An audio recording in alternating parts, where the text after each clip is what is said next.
ঘৰলৈ যিহেতু নতুন বস্তু এটা আহিছে সেইটো কাৰণে ভাবিলোঁ অকণমান নিয়ম নীতিৰে কিবা এটা কৰি দিওঁ।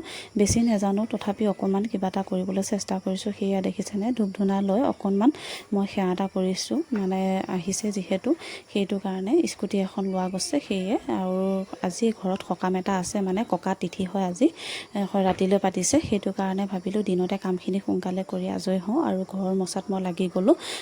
মানে মোৰ সময় নাই, ঘৰৰ কাম আছে যিহেতু সেইটো কাৰণে মই নগ'লোঁ। মানুহজনে গ'ল ডিলাৰলৈ আৰু ভণ্টিহঁত আহি আছে সেয়া দেখিছে নহয়। ভণ্টি আহি পাইছে আৰু জোঁৱাইটো আহি পাইছে, মানে ভনী জোঁৱাই সিহঁত এতিয়া আহিছে। মই আৰু ৰখি আছোঁ ধূপ ধূনা লৈ তেওঁলোকক আদৰিবলৈ। সেয়া দেখিছে নহয় ভণ্টি দৌৰিকৈ আহিছে, মানে বৰষুণ পৰিছে সেইখিনি সময়ত বৰষুণটো আহিছে তেনেকৈ তিতি বুৰি আহিছে। আৰু সেয়া দেখিছেনে মই ৰেডি হৈ আছিলোঁ ধূপ ধূনা লৈ আৰু লগতে গামোচাখন লৈ।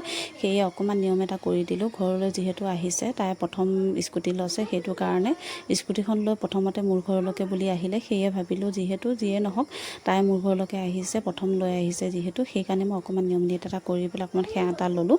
তাৰপিছত সেয়া দেখিছেনে সন্ধিয়াৰ শাক চব্জি কাটিবলৈ মানুহ আহিছে। আজিলৈ ভিডিঅ'টো ইমানেই।